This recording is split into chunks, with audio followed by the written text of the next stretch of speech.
how do we address those issues to be best prepared for successful employment? Job Insights, a podcast to help you carve out your career pathway and enhance the opportunities for gainful employment. I work with clients from all over the world to build up their employment skills like career planning, resume writing, mock interviews, disability disclosure, how to get reasonable adjustments in the workplace. It's a really holistic approach to finding employment.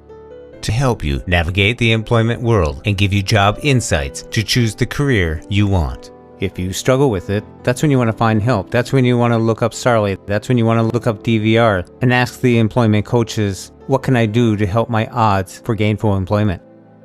And you can find the Job Insights podcast on blindabilities.com, part of the Blind Abilities Network. It's so easy to get surrounded by negativity and kind of just jaded perspectives. Learn about resources for training, education, and employment opportunities. Just know your value coming into an interview or when you start applying for jobs so you know what you're worth and you don't take less than what you deserve. Now please welcome Serina Gilbert, Sarlie Drakos, and myself, Jeff Thompson. We hope you enjoy. During that job interview, you're deciding if this is an employer that you want to work for and an environment that you feel comfortable in. And now, from the Blind Ability Studios, this is Job Insights. I'm Jeff Thompson, and with me in the studio, we have Serina Gilbert. Serina, how are you doing? I'm doing well, Jeff. How are you? I'm doing pretty good, thank you. And also with us in the studio, we have Sarlie Drakos. Sarlie, how are you doing? I'm good, thank you. Well, that's great. I'm glad we're all back in the studio today because we're going to be talking about something that we're all excited about. But I think Serina's a little more excited than anybody in the whole world about this. We're going to be talking about resumes. I'm probably the only person in the world that loves resumes as much, but yes, I am excited to talk about this. Look across the table there. Well, Sarlie, it appears Serina is a tough act to follow, but how do you like resumes? I like resumes, probably not as much as I love doing interview training with clients, but it is one of the things that I like doing with my clients, working on resumes. To me, a resume is something that grows with you. It's like a living document. It keeps on getting adjusted and nudged as you go throughout your career. So will your resume reflect what you've been doing. So if you have an existing resume, it's something that keeps on updating. If you don't have a resume, then you want to have a professional or someone that you know and trust, or have someone like Sarlie, someone who's in the field of helping people navigate what a resume is and what you should incorporate into it. And I'm glad Sarlie and Serina are here today because the resume building, that's basically what we're going to be talking about. There's so many different formats of resumes. I'm sure we're going to get into it. But yes, Jeff is totally correct. Like, it's not something that you can just set it and forget it, especially if you're doing an active job search. You've got to get a good base for it where it's pretty easy to, put stuff on, take stuff off that's relevant, keywords, that sort of thing. But you should never just have the same resume that you've been using for the last 10 years and put it on for every single job. That will frustrate you in your job search because you're not going to get the response that you're hoping for. It's really interesting and kind of revealing a little bit. Like, if you haven't looked at your resume for 10, 15 years, and, to some people, that's a lifetime in itself. But keeping your resume updated is something not only for the content of it, but the type of formats that they're doing today and the type of ways that they are looking at resumes from an employer's point of view. And resume building is something that you do during a lifetime too, whether you're doing babysitting jobs or helping cleaning something or volunteering, those internships, that's all important stuff, especially if you're young and looking into the job market, because people realize not a lot of people are employed, maybe a little bit in college time, but after college, that's when you want to have your resume, and having some of the stuff that you've done throughout your college days or high school days may be relevant at the time. Now, 10, 15 years later, it might not be as relevant, but all your experiences along the way will help build your resume. Well, let's talk about the two different types. Well, there's probably more than two, Sarlie. There's three that I can think of, and who knows how many more. We all know about the chronological one. So that's one where I don't know why they call it chronological, because it's actually reverse chronological. That's one where you list each job, who the company was, the date, and what your specific tasks were for that particular job. And you list that in reverse chronological order. Sometimes people also include their education, especially if they have post-secondary education. Some people like to put objective statements. I'm not a fan of those. I think it's a waste of a couple lines on your resume real estate. I don't know how you feel about the chronological one, Sarlie. I think it's good for if you've been in the same industry for a really long time and don't have employment gaps. But it can be difficult to do chronological when you're new to the job search world or have significant employment gaps. Yeah, I agree. I think it's probably the most popular and it's what everyone's used to, but there's not just one approach to writing a resume as you're explaining. The second one, it has a lot of different names. I call it skills-based resume. I'm not sure, Sarlie, if you call it this too, but this one, rather than focusing on the jobs that you have, it focuses on the skills that you have. So for example, if you are applying for a customer service representative position and you've had previous position, let's say working at retail, and maybe babysitting and maybe, I don't know, maybe freelancing and writing articles, that kind of thing. You can take that customer service job description and kind of break it down into what are the 3 or 4 major, really big areas that they're looking for somebody to have some skills in. So that might be customer service, communication, technical skills, like being able to use Office products or Google Suite or Microsoft Teams, that sort of thing. So once you figure out those big, broad areas, then you can put about, I'd say 4-ish, 4 to 5 maybe, sub bullets under each of those talking about the skills that you have.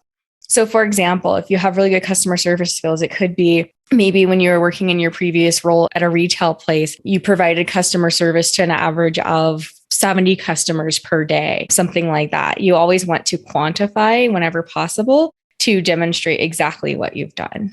Yeah, I think that's a really good point. That's something that I tell all my clients as well, is to include as many metrics as possible. So the more numbers you have in your resume, the better, because it just really demonstrates that you can actually do the things that you're saying. So whenever you're talking about a particular experience in your resume or a job that you've had, instead of saying that you have amazing skills experience, you can really demonstrate that by saying, for example, increased sales by 10% during a certain period of time. And then that's just a little bit more, I'm trying to think of the right word. It's more persuasive that way if you include those metrics and those numbers. So I always say just try and include as many numbers as possible in your resume. It's kind of like showing, not telling. It's another way to quantify what you've done. Exactly. I love accomplishment statements. Like the one you just gave, Sarlie, was absolutely perfect. Like, I implemented a new way that we ran the fitting room, which reduced clutter by 20%. I don't know. But I mean, those things are important. And employers like to see, what did you accomplish in this role? What could you potentially do for me in this role? Because past behavior is a pretty good predictor of future behavior on the next job. Mm-hmm. I agree with everything you both have said, but just to add a little bit to it, and it's about the brush strokes, big brush strokes. I think it's important the way you look at what you're going to put in the resume. Instead of putting down little anecdotes along the way, I think it's better to look at putting it in like projects, for example, that you've worked on and accomplishments that you did rather than a day-to-day task. Exactly. The other type of resume is really just combining the two. This is one where you might have a list of some very targeted skills or keywords that, depending on the type of job you're applying for, because real technical jobs, the keywords works really well at the top. And then maybe at the bottom, you have the last maybe 2, chronological jobs that you've had. We're not asking you to list like literally every job you've had since you were 15. Believe me, employers are not going to read that.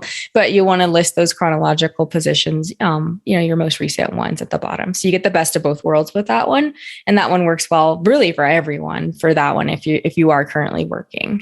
I think it's also a really good point that you just mentioned, that you don't need to list everything, because I think a lot of the times people just want to include every single job they've ever had if they've worked, for 20 years or something like that. And their resume might be 4 or 6 pages long. So just keep in mind that you only want to include the most recent or the most relevant experience in your resume. And you want to try and keep it short and concise, because recruiters don't have that long to read resumes. They only spend on average about 6 seconds reading a resume. So you want to make sure it's really short and sweet. And it's also really easy for people to skim and find the content that they need. So having really clear headings headings or subheadings is also really important as well. That brings up the great debate because it'll be interesting to see where you all stand on this. I am your resume should be one page, no more person. Nobody's going to get to the second page. No matter what, I don't have any employment gaps in my history, and I use a functional or skills-based resume because I don't see value in having it be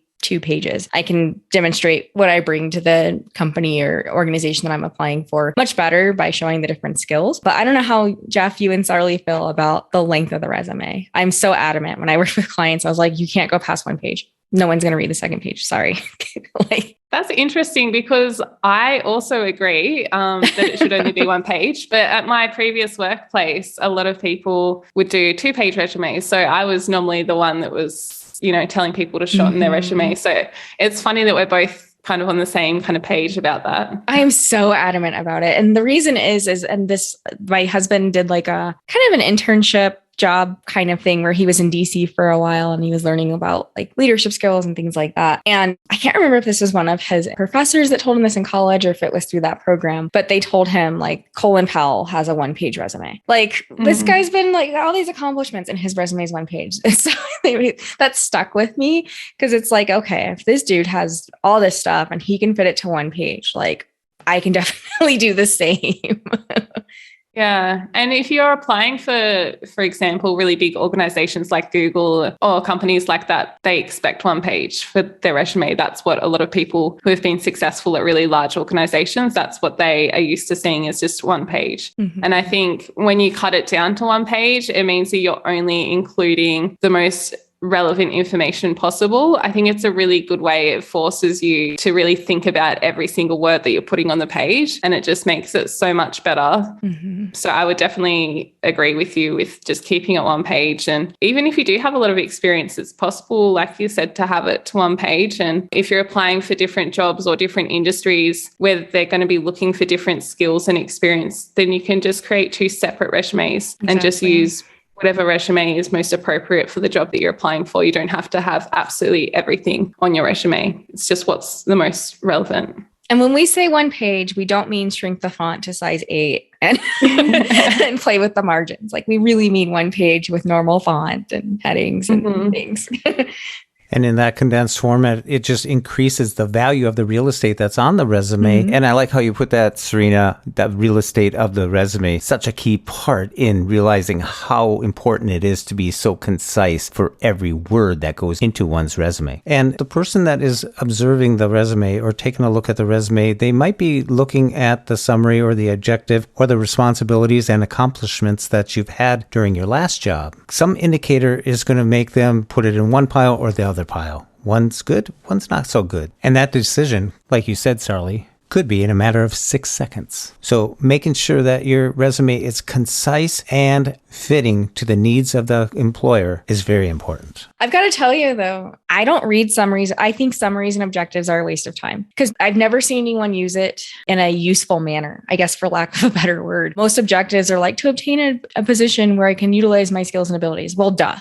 I just feel like if you want to have that objective statement, you would be better off writing a really stellar cover letter than wasting that real estate on your resume. Yeah, I agree. I think the only time when I've seen it work is when people have written an executive summary and they would summarize a lot of their skills and experience in a way that was really persuasive, but I've only seen someone do it really well once in all the years that I've worked in this job. I think an objective summary can be very effective for someone that has a gap in their employment or someone that hasn't had a job yet or much experience to really fill out the resume, that it gives them opportunity. And if they can do it within 2-3 sentences, I think it can be very effective. Those 2 or 3 sentences are super valuable, though, because those could be 2 or 3 lines of super relevant skills or keywords.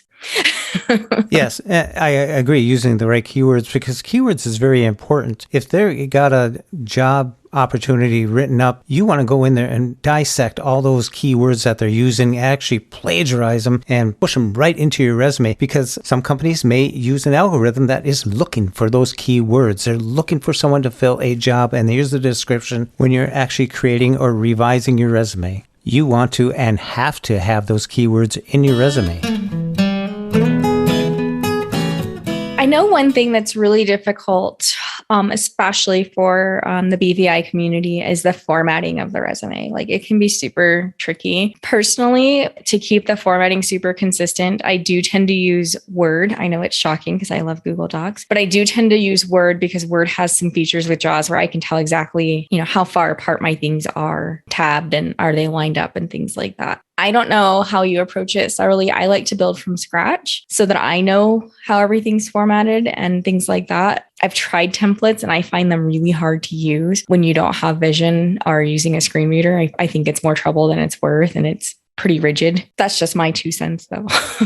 Yeah, I think Word documents are the best way to go because you just want to keep it simple, like I said before. And I think some people go, not necessarily people who are blind or have low vision, but just speaking generally, will go for these really elaborate looking templates, which are really beautiful and have all these different colors and designs. But you just want to keep it really simple. Like we said, you have a limited amount of space. So you really don't want to be using a template that a third of that space that you have is taken up by the design aspects. So I would say just keep it to Word. It's going to be accepted through every job application process. They're going to accept a Word document, and it's just going to make it really simple and easy for you to keep on changing your resume as you get more experience and need to, add in more detail along the way. So I would definitely just stick to Word. I use a template, but it took me years to find one that is user-friendly. There's a lot that are quite rigid and difficult to use. But yeah, you don't have to worry about making it look really fancy. You just want it to be really simple and, like I said before, easy for people to skim and find the information that they need. And it's funny that you mentioned I've seen some of the fancy templates. Like I've seen quite a few resumes, and in my role, we don't use they don't scan the resumes in and have AI kind of identify things. But in bigger companies, they definitely do. And those templates that have the fancy, really cool, flower at the top or have some sort of script writing, it makes it where the applicant tracking system can't properly scan that resume in. And it turns into just, think about when you're trying to identify something with OCR, with Seeing AI or Envision AI, and it's just not a traditional font. It's just gobbledygook. Yeah. And the same thing would happen if your resume was like that. I think for someone who is blind, visually impaired like myself, I think it's always a good idea to have someone with a good set of eyes to take a look at it. And while they're taking a look at it, it gives you a break from it. It lets you breathe a little bit to come back and take a look at it and have somebody else's suggestions or opinions actually direct you to come back and look at it under a new microscope, a new lens, because sometimes you get tied up into gathering this information, putting it down, and you just get all bungled up and you just want to finish, and having someone give you that break. Send it off to someone, have them take a good look at it. Gives you a little break to take a little breather room. And when you come back and hear a couple suggestions, it might jump out at you like, wow, I missed that. It's little tiny things like having a period at the end of your bullets. That's not something I struggle with that myself, because when I think I'm writing a bullet, I'm like, it's just a bullet. I don't need a period at the end. But technically, you're supposed to have a period at the end of all of your bullet statements, or little things that, you've just read it a million times, but looking at the tenses of your action verbs and things like that. Like for your past jobs, are they all in the past, or are some of them in the present tense and some of them in the past tense? Like little tiny things like that could potentially not have a recruiter see you in the most positive of light. Should we also go back and explain what applicant tracking systems is for anyone that hasn't heard of it before? I'll let you take that one, Sarlie. Okay, I'm not an expert with that, but a lot of large organizations use something called applicant tracking systems. And basically that's a way that they cut down the number of candidates before they even start going through the recruitment process. So what that system does is it will scan your resume against a job description and it will look for keywords. So if there's not enough keywords in your resume that match the job description, then your resume won't move on to the next stage. So it won't be triggered in the system to move on, and your resume won't even be seen by a person. So that's why it's really important, as Jeff mentioned earlier, that you include those keywords in your resume. So you can just create your resume And then before you send it off, I would always just go back to the job description and look for keywords and just make sure you've included those keywords in your resume and your cover letter. And as I mentioned previously on a podcast as well, it doesn't really have to take a long time, because if you're applying for the same kind of jobs or industries, often they're going to be looking for the same skills and experience anyway. So once you've done it once, then you're pretty much good to go for other similar jobs as well. So it's just something to keep in mind. Not all companies use applicant tracking systems, but it is used by, I think in Australia, it's 80% of large organizations. I think in America, it's like around 75%. And it's used by 98% of Fortune 500 companies. So definitely something to keep in mind, because it's getting used by more and more companies as well. So yeah, it's just important to keep that in mind when you're applying, that you give yourself the best chance possible by just including those keywords. Mm-hmm. I want to go back to something you mentioned earlier about how you phrase things. And Sarlie, you mentioned using numbers. And I agree, this is a huge point. One of the things is you're not writing a book. What you're doing is you just want to put down some facts that are easily digestible. You don't want to start out by saying, I was responsible for blah, blah, blah. What you rather do is manage deliveries for customer satisfaction for over 10 years. Mm-hmm. Boom. There That's you go. perfect. You don't need complete sentences on there. I mean, well, that was a complete sentence, but it's not writing like as though you'd write it in your cover letter. Like your cover letter, you definitely want to write in the first person. Your resume, I'm not a grammar expert, but you shouldn't have like, I did this, I did this, I did that. It's just action, verb, and what did you do? Mm-hmm. Also look up, if you just Google Harvard action verbs, then it has a list of verbs that you can use on your resume. And that's really good for using in your resume, because sometimes you might find that you keep on accidentally including the same verb again and again and again, and it can sound really repetitive. So you can just pull up that list and then look for different synonyms that you can use. That's a really good resource as well, which is completely free, that can really help elevate your resume. Mm-hmm. And so between action words and keywords, you don't really have to write anything. It's almost like a game. It just put it all together. It takes care of itself. If only it were that easy. That's true. Yeah, that's true. Another resource that I do want to share is called the Career Index Plus. Jeff, I bet you've heard of this, and Sarlie, you may have. It was created through a grant for the RSA, which is the federal agency that funds vocational rehabilitation, essentially. And what it is it's kind of specifically designed for vocational rehabilitation, but you can create an account. And the reason I'm directing you here is you can type in any job title, like you could type in like childcare worker or customer service representative. And then there's a spot in there that talks about the job tasks that are typically found in that. And they're worded beautifully for copying and pasting on a resume. If you are really struggling with what did I do in that job? Like, I don't, I'm struggling. It's literally like there'll be 20 different tasks and they're all worded with these beautiful action verbs and details and things like that. Oh, I've actually never heard of that before, but that's an amazing resource. Yep. It's the careerindex.com and you can create a free account and there's videos on it. It's kind of an all-in-one job like resource page. Like you can learn about what the job is. You can learn what the average pay is in your state. And you can even do a job search on it. It connects to Indeed on there too. It's really cool. You mentioned copy and pasting. I would just be aware that if you're going to be copy and pasting, you may be carrying over some formatting from a previous document, some other document, and injecting it into your document where some other parts may not be formatted. Control-Shift-V. It's your best friend. Paste without formatting. Always remember, poor formatting will make your resume stand out, but not in a good way. Yes, definitely want to check formatting when you're doing that.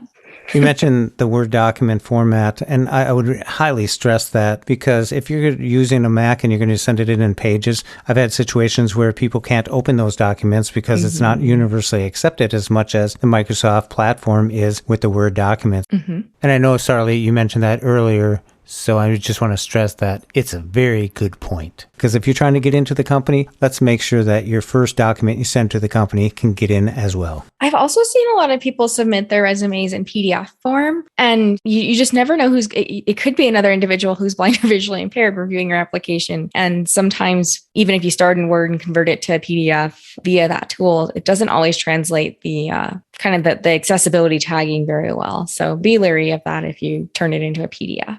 Oh, and believe me, I am not one in favor of doing all that work, all that effort that you put in for the formatting, and then cut and paste it and put it in an email.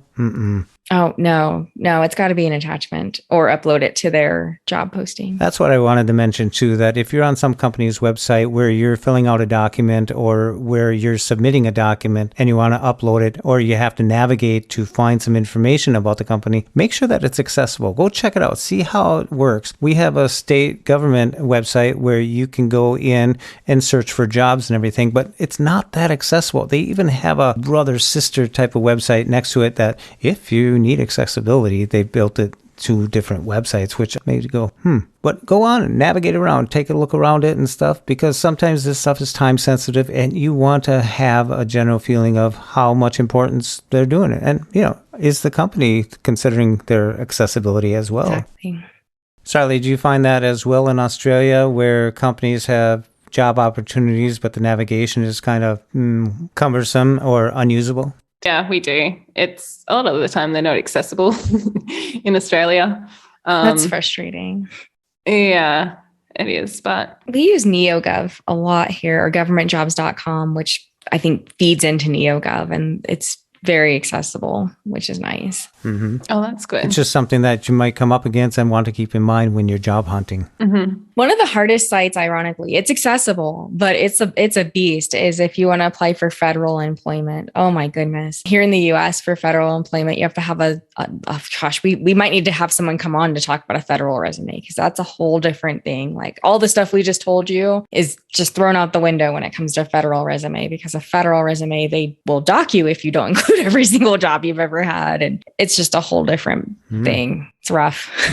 Things not to have on your resume. Take your email address. You don't want to have at happyclownfeet.com or something of that nature. That's a good tip. Try to take a look at that. Try to have a professional email address. Oh, I've seen some doozies. Oh my goodness. It's little flakes like that make people go, huh. Mm-hmm. And believe me, you do not want the person looking at your resume going, huh. I would always say keep some kind of variation of your name. Maybe not like your nickname, but something that's pretty professional. You can have numbers in there as long as they're not offensive numbers. And I'm partial to like Gmail just because it's, you're going to get your emails. But any website kind of works. But definitely, I've seen some really, really bad email addresses for some of the individuals I've been helping job search. We're going to have to start you a new one just for job searching. It's okay if you still have your other one for your personal stuff, but yeah, when I was in college, my counselor pulled me aside and said, you may want to change your email to something other than EasyJ101. And I went, And they said, maybe something a little more professional. And so I never used that email again. That ties into voicemails too, though, because you obviously would have your phone number on there. And I've had some people that I've called, and I'm not sure if this has ever happened to either of you, but it was a young adult, and his voicemail, it only rang a couple of times and then it went to voicemail. But then the way the voicemail picked up, it was like, hello? Oh, hey, how's it going? Uh-huh. Yeah. So it was like a trick. And the other ones, this isn't as common anymore. I think that fad finally like petered out. But do you remember the ringback tones? Where you'd call someone and be playing like classical music or Nicki Minaj, or like it was the ringback tones was a thing for a couple of years. But so just really think about what does your voicemail say? And I recommend making sure your voicemail says like your name rather than the generic phone number one. So people really know that they've, reached the right phone number when they're job searching.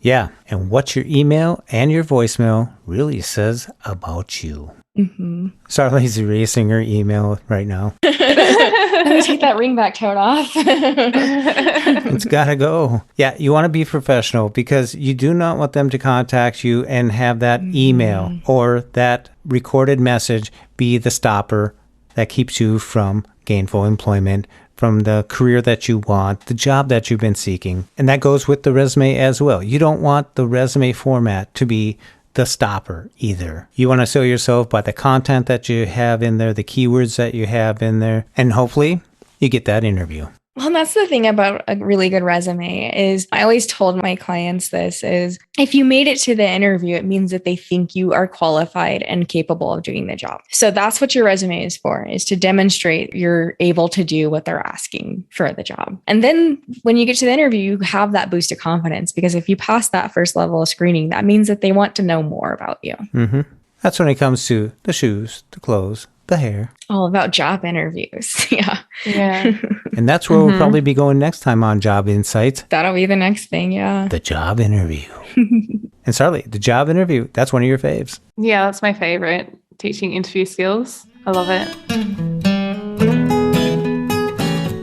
Another thing that I wanted to quickly mention as well is if you feel like you are struggling to fit everything into your resume and you're like, oh, I just have all these skills and experience that I really want to include, you can also include a link to your LinkedIn profile at the top of your resume. That's something that I like to do. That's smart. So just include it as like a little link that people can click on, and then that can bring them to your LinkedIn profile. And your LinkedIn profile is really great because it can include absolutely everything. And I've spoken to people at LinkedIn a few times about how to create a really good profile, and they say include absolutely everything. So your LinkedIn profile can be a really good resource for you to have as well if you are creating a few different resumes based on what industry you're applying for. You can just keep everything on your LinkedIn profile and then pull out the information that you need for your resume. But then you can also, like I said, include a link so people can find out more information about you as well if they want.